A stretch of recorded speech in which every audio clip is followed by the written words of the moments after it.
അസ്സലാമു അലൈക്കും വറഹ്മത്തുള്ളാഹി വബറകാതുഹു. ഹലോ ഫ്രണ്ട്സ്, എല്ലാവർക്കും പ്രവാചക ചരിത്രത്തിലേക്ക് സ്വാഗതം. യൂഷ അലൈഹിസ്സലാം മൂസ നബി അലൈഹിസ്സലാമിന്റെ അനുയായികളിൽ ഒരാളായിരുന്നു. മൂസ നബി അലൈഹിസ്സലാം വഫാത്തായി. അതിനുശേഷം യൂഷ നബി അലൈഹിസ്സലാം അവരുടെ സംഘത്തെ നയിക്കുകയും യാത്ര തുടരുകയും ചെയ്തു. അങ്ങനെ അവർ അവസാനം ജോർദാൻ നദിയുടെ തീരത്തെത്തി. യൂഷ നബി അലൈഹിസ്സലാമിന്റെ നേതൃത്വത്തിൽ അവർ നദി മുറിച്ചു കടന്ന് ജെറീക്കോ നഗരത്തിലെത്തി. ആ പട്ടണത്തിലെ ആളുകൾ വലിയവരും ശക്തരുമായിരുന്നു. അവർ വിഗ്രഹങ്ങളെ ആരാധിച്ചിരുന്നു. അവരുടെ നേതാക്കന്മാർ എല്ലാവരും വളരെ ദുഷ്ടന്മാരായിരുന്നു. അവർ മുതിർന്നവരെ ബഹുമാനിച്ചിരുന്നില്ല. അവർ ആളുകളെ ഉപദ്രവിക്കുകയും ചതിക്കുകയും ചെയ്തിരുന്നു. അവർ പരസ്പരം സാധനങ്ങൾ മോഷ്ടിച്ചിരുന്നു. അവരുടെ നേതാക്കന്മാരും മോശക്കാരല്ലായിരുന്നു. അവിടുത്തെ പാവപ്പെട്ട ജനങ്ങൾ വളരെ നിസ്സഹായ അവസ്ഥയിലായിരുന്നു നഗരത്തിൽ കഴിഞ്ഞിരുന്നത്. യൂഷ നബി അലൈഹിസ്സലാമും സംഘവും നഗരത്തിന് പുറത്ത് തമ്പടിച്ചു. ആ നഗരത്തെ പിടിച്ചടക്കാനും നിയന്ത്രിക്കുവാനും അല്ലാഹു സുബ്ഹാനഹു തആല പ്രവാചകനോട് ആവശ്യപ്പെട്ടു. പ്രവാചകൻ തന്റെ ജനത്തിൽ നിന്ന് യുവാക്കളെ തിരഞ്ഞെടുത്ത് ജെറീക്കോ നഗരം ആക്രമിക്കാൻ പദ്ധതിയിട്ടു. അതൊരു വെള്ളിയാഴ്ചയായിരുന്നു. അദ്ദേഹം തന്റെ ജനങ്ങളെ യുദ്ധത്തിനായി സജ്ജമാക്കി. അവർ നഗരത്തിലേക്ക് നീങ്ങി. തങ്ങളുടെ നേരെ വരുന്ന ആളുകളെ കണ്ട് ജെറീക്കോയിലെ നേതാക്കന്മാർ അവരുടെ സൈന്യത്തെയും സജ്ജമാക്കി. ഒരു വലിയ യുദ്ധം തുടങ്ങി.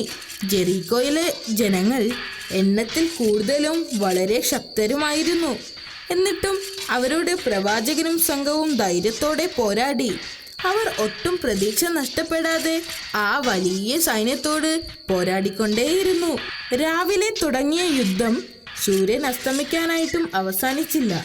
സൂര്യൻ അസ്തമിക്കാറായപ്പോൾ പ്രവാചകന് ഉത്കണ്ഠയായി. കാരണം അടുത്ത ദിവസം ശനിയാഴ്ചയാണ്.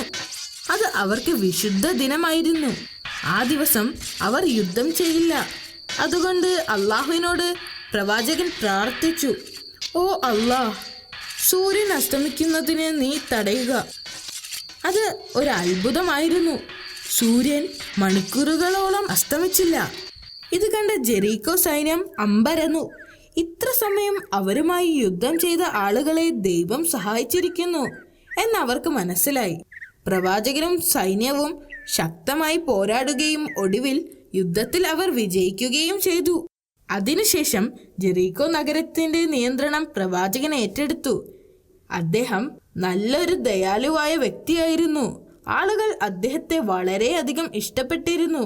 യൂഷ നബി അലൈഹിസ്സലാം വളരെ കാലം ഇസ്രായേൽ ജനതയെ നയിച്ചു. അദ്ദേഹം എല്ലാ ആളുകളോടും ദയാലുവും നീതിമാനുമായിരുന്നു എന്നാണ് പറയപ്പെടുന്നത്.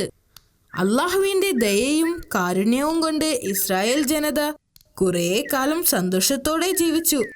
അവർക്ക് ധാരാളം മഴ ലഭിച്ചു. അതുകൊണ്ട് തന്നെ ധാരാളം വിളകൾ നൽകി ആളുകളെ അള്ളാഹു അനുഗ്രഹിച്ചു. പെട്ടെന്നാണ് ആ പ്രദേശത്തേക്ക് ഒരു പകർച്ചവ്യാധി വ്യാപിച്ചത്. അസുഖം വന്ന ആളുകളെല്ലാം ഓരോന്നോരോന്നായി മരിച്ചു വീഴാൻ തുടങ്ങി. ചെറിയ കുട്ടികൾ, യുവാക്കൾ, വൃദ്ധന്മാർ എല്ലാവരും എല്ലായിടത്തും മരിച്ചുകൊണ്ടേയിരുന്നു. അള്ളാഹുവിന്റെ ദയക്കു വേണ്ടി പ്രാർത്ഥിക്കുന്നതിന് പകരം ആളുകൾ ഭയന്ന് അവിടെ നിന്ന് ഓടിപ്പോകാൻ തീരുമാനിച്ചു.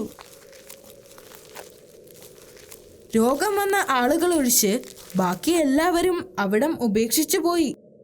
ആ നഗരം മുഴുവനും കാലിയായി.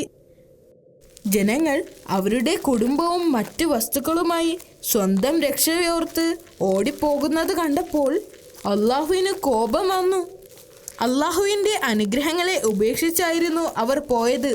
ദിവസങ്ങളോളം സഞ്ചരിച്ച് അവർ ഒരു മലമുകളിലെത്തി. ഈ സ്ഥലമാണ് ദമർദാൻ എന്നറിയപ്പെട്ടത്. അപ്പോഴാണ് മരണദൂതന്മാർ അവരോട് വിളിച്ചു പറഞ്ഞത്, നിങ്ങൾ എല്ലാവരും മരിക്കും. അടുത്ത ദിവസം തന്നെ എല്ലാവരും ആ മലമുകളിൽ മരിച്ചു വീണു. ഇസ്രായേലരുടെ അസ്ഥികൂടങ്ങൾ നൂറ്റാണ്ടുകളോളം അവിടെ അവശേഷിച്ചു. പല നൂറ്റാണ്ടുകൾ കഴിഞ്ഞു. ആളുകൾ മരിച്ചു വീണ ആ സ്ഥലം പിന്നീട് ദമർദാൻ എന്ന് വിളിക്കപ്പെട്ടു. മരിച്ചവരുടെ അസ്ഥികൾ അവിടമൊക്കെ നിറഞ്ഞിരുന്നു. യൂഷ നബി അലൈഹി ഇസ്ലാമിന്റെ അനുയായികളിൽ ഒരാളായിരുന്ന ഹിസ്കീൽ നബി അലൈഹി ഇസ്ലാം ഏക സത്യദൈവത്തെക്കുറിച്ച് ആളുകളോട് പ്രബോധനം ചെയ്യുന്നതിനു വേണ്ടി വിവിധ സ്ഥലങ്ങളിൽ പോവാറുണ്ടായിരുന്നു. ഒരിക്കൽ ഹിസ്കീൽ നബി അലൈഹി ഇസ്ലാം ദമർദനിലൂടെ നടന്നു പോകുമ്പോൾ ധാരാളം അസ്ഥികൾ ചുറ്റും കിടക്കുന്നത് കണ്ട് അദ്ദേഹത്തിന് അത്ഭുതം തോന്നി. എന്താണ് സംഭവിച്ചത് എന്നറിയാൻ കുറെ സമയം അദ്ദേഹം അവിടെ നിന്നു. തനിക്ക് ചുറ്റും ചിതറിക്കിടക്കുന്ന അസ്ഥികൾ കണ്ട് അദ്ദേഹം അമ്പരന്നു. ഇത്രയും അസ്ഥികൂടങ്ങൾ എങ്ങനെ ഈ മലമുകളിൽ ചിതറിക്കിടക്കും? അദ്ദേഹം കുറെ സമയം അതിനെക്കുറിച്ച് ആലോചിച്ചു. എന്താണ് സംഭവിച്ചത് എന്നറിയാൻ കുറെ സമയം അദ്ദേഹം അവിടെ നിന്നു. പെട്ടെന്ന് അദ്ദേഹം ഒരു ശബ്ദം കേട്ടു. ഞാൻ അവരെ തിരിച്ച് ജീവിതത്തിലേക്ക് കൊണ്ടുവരുന്നത് എങ്ങനെയാണെന്ന് നിനക്ക് കാണാൻ ആഗ്രഹമുണ്ടോ? അള്ളാഹുവിന്റെ ശബ്ദം പ്രവാചകൻ തിരിച്ചറിഞ്ഞു. അതെ, പ്രവാചകൻ മറുപടി പറഞ്ഞു. അള്ളാഹുവിന്റെ ശക്തിയിൽ അദ്ദേഹം ആശ്ചര്യപ്പെട്ടിരുന്നു. ആദ്യം ആ ശബ്ദം, അസ്ഥികളെ, അള്ളാഹു നിങ്ങളോട് ഒരുമിച്ച് ചേരാൻ കൽപ്പിച്ചിരിക്കുന്നു എന്ന് പറയാൻ പ്രവാചകനോട് കൽപ്പിച്ചു. ആ ശബ്ദത്തിന്റെ ആജ്ഞയനുസരിച്ച് പ്രവാചകൻ ഇങ്ങനെ പറഞ്ഞപ്പോൾ ചുറ്റിലുമുണ്ടായിരുന്ന അസ്ഥികൾ അന്തരീക്ഷത്തിലൂടെ പറന്നു വന്ന് അസ്ഥികൾ കൂടിച്ചേർന്ന് ഒരു അസ്ഥികൂടമായി മാറി. ഒരു വലിയ ജനക്കൂട്ടത്തിന്റെ അസ്ഥികൂടങ്ങളായി മാറി. പ്രവാചകന് തന്റെ കണ്ണുകളെ വിശ്വസിക്കാൻ കഴിഞ്ഞില്ല. പിന്നീട് ആ ശബ്ദം അദ്ദേഹത്തോട് ഇങ്ങനെ പറയാൻ കൽപ്പിച്ചു. അസ്ഥികളെ, ഇത് നിങ്ങൾക്ക് വേണ്ടി അള്ളാഹുവിന്റെ കൽപ്പനയാണ്. നിങ്ങൾ മരിക്കുമ്പോഴുണ്ടായിരുന്ന മാംസവും വസ്ത്രവും ധരിക്കുക. പ്രവാചകൻ ഇങ്ങനെ പറഞ്ഞപ്പോൾ പെട്ടെന്ന് അസ്ഥികൂടങ്ങളിൽ മാംസവും രക്തവും ഉണ്ടാവുകയും വസ്ത്രങ്ങൾ കൊണ്ട് മറയ്ക്കുകയും ചെയ്തു. പിന്നീട് ആ ശബ്ദം പ്രവാചകനോട് വീണ്ടും പറയാൻ ആവശ്യപ്പെട്ടു.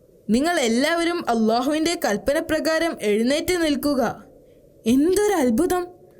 പ്രവാചകൻ അങ്ങനെ പറഞ്ഞപ്പോൾ അവരെല്ലാം അവരുടെ ജീവിതത്തിലേക്ക് തിരിച്ചു വന്നു. ഏതാനും നിമിഷം മുമ്പ് വരെ മരിച്ചു കിടന്നവർ തന്റെ മുമ്പിൽ ജീവനോടെ നിൽക്കുന്നു. പ്രവാചകന് തന്റെ കണ്ണുകളെ വിശ്വസിക്കാൻ കഴിഞ്ഞില്ല. ആ ദിവസം പ്രവാചകൻ വളരെ പ്രധാനപ്പെട്ട ഒരു കാര്യം മനസ്സിലാക്കി. ഒരാൾക്കും മരണത്തിൽ നിന്നോ അള്ളാഹുവിൽ നിന്നോ ഒളിച്ചോടാൻ സാധിക്കുകയില്ല. അള്ളാഹു സുബ്ഹാനഹു തആല ഒരാൾക്ക് മരണം നിശ്ചയിച്ചാൽ തീർച്ചയായും അയാൾ എവിടെയാണെങ്കിലും ആ സമയത്ത് അത് നടന്നിരിക്കും.